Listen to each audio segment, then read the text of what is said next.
Assalamualaikum warahmatullahi wabarakatuh. Alhamdulillahirrahmanirrahim. Ketemu lagi bareng Ustazah Atika di mata pelajaran IPA. Nah, kalian lihat nggak di sini Ustazah berdiri di mana?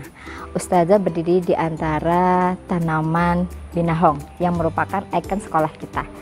Tanaman binahong ini mempunyai nama Latin Basella rubralin. Kira-kira anak-anak tahu nggak kenapa Allah menciptakan tanaman dan juga hewan di sekitar kita? Ya, betul sekali. Tanaman dan hewan merupakan pelengkap bagi kehidupan kita. Nah, di dalam materi kali ini, anak-anak akan mempelajari tentang sistem reproduksi tumbuhan dan hewan. Berikut adalah hasil pengamatan anak-anak di rumah.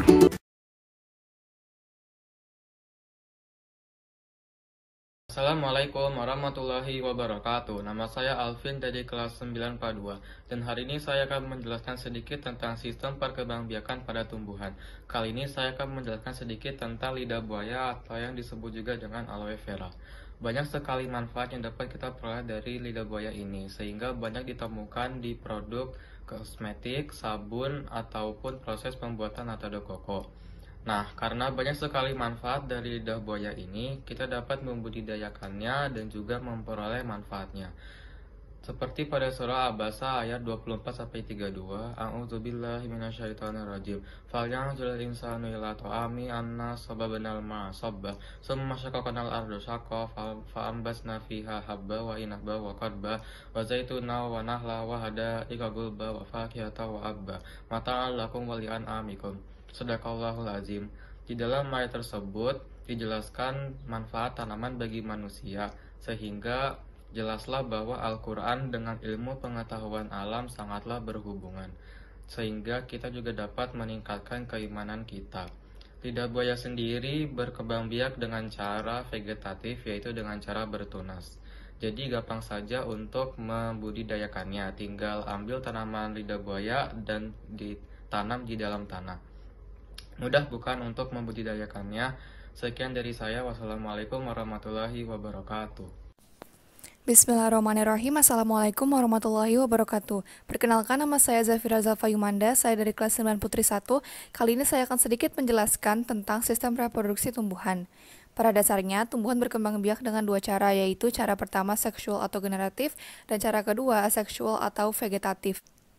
Perkembangbiakan melalui proses generatif akan melibatkan persilangan antara alat kelamin betina, yaitu putik, dan alat kelamin jantan, yaitu benang sari.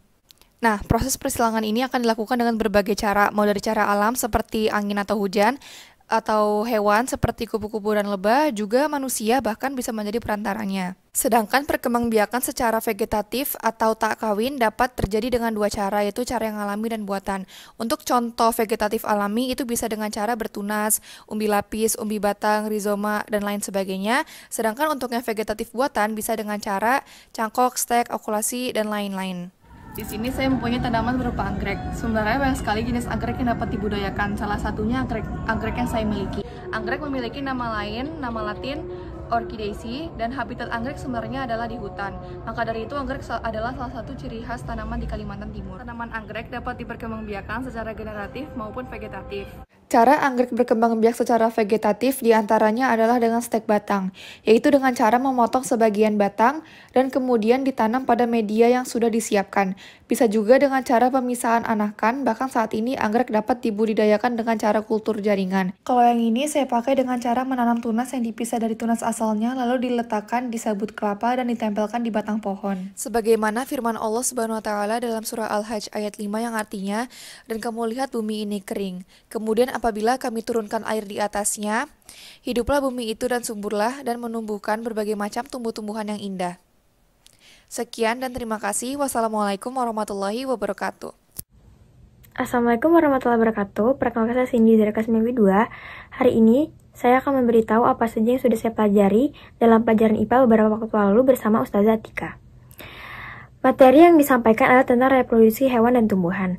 Nah, kali ini Cindy bakal ngejelasin sedikit tentang sistem reproduksi hewan. Kebetulan Cindy punya hewan peliharaan yaitu kucing yang diberi nama Lee. Kucing merupakan hewan kesukaan Rasulullah. Seperti yang dikisahkan, Nabi memiliki kucing bernama Maiza. Pada saat itu, Nabi ingin mengambil jubahnya, namun Maiza tertidur lelap di atas jubah Nabi. Pada akhirnya, Nabi memotong lengan jubah tersebut karena tidak mau mengganggu tidur hewan kesayangannya. Suatu ketika, jika mendengar suara azan, Maiza pun menganggukkan kepalanya. Nabi pun selalu menggendong Maiza kemana-mana. Hal tersebut membuktikan bahwa Nabi sangat mencintai hewan. Kucing sendiri memiliki nama ilmiah yaitu Felis catus.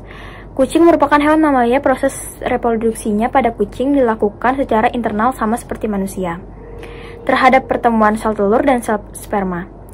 Masa kehamilan kucing sekitar 63 hari, sedangkan jarak antara kehamilan sekitar 8 minggu. Dalam suatu kehamilan, biasanya kucing bisa melahirkan 3-5 anak. Sekian dari saya, mohon maaf jika ada kesalahan kata. Wassalamualaikum warahmatullahi wabarakatuh. Assalamualaikum warahmatullahi wabarakatuh. Perkenalkan, nama saya Anindya dari 9P2. Hari ini saya akan menjelaskan tentang sistem reproduksi tumbuhan. Nah, tumbuhan yang akan saya kupas hari ini namanya kaktus. Kaktus atau Cactaceae merupakan tanaman yang dapat hidup di daerah gurun. Kenapa mereka dapat hidup di daerah gurun? Karena mereka memiliki daun yang berbentuk duri, gunanya untuk mengurangi penguapan. Selain mereka bisa hidup di gurun, mereka itu juga dapat bertahan hidup tanpa air loh guys. Nah, kaktus ini menggunakan dua cara reproduksi, ada seksual sama aseksual. Kalau seksual itu mereka menggunakan yang namanya penyerbukan silang. Terus ada juga yang namanya saguaros, itu dia melakukan proses penyerbukan di malam hari dan dibantu oleh kelelawar. Kalau aseksual itu dia menggunakan tunas yang ada di batangnya. Hal ini itu menunjukkan kalau misalnya Allah mempunyai kekuasaan yang ada di surah Al-Hajj ayat 5. A'udzubillahi minasyaitonirrajim. Bismillahirrahmanirrahim. Wa taral ardu hamidatan fa idza anzalna 'alaihal ma'a tazzat wa rabat wa ambatat min kulli zawjin bahiji. Yang artinya, dan kamu lihat bumi ini kering, kemudian apabila turunkan air di atasnya, hiduplah bumi itu dan suburlah, dan menumbuhkan berbagai macam tumbuhan-tumbuhan yang indah. Saat ini kita tahu kalau misalnya tanaman kaktus itu udah bisa ditanam di pot-pot kecil kayak gini nih. Cakep kan? Nah, karena mereka udah bisa ditanam di pot-pot kecil, jadinya kita udah bisa ngias rumah kita loh guys. Jadi pot-pot kecil ini bisa ditaruh di dalam ruangan ataupun di luar ruangan. Sekian yang dapat saya sampaikan, semoga bermanfaat. Wassalamualaikum warahmatullahi wabarakatuh.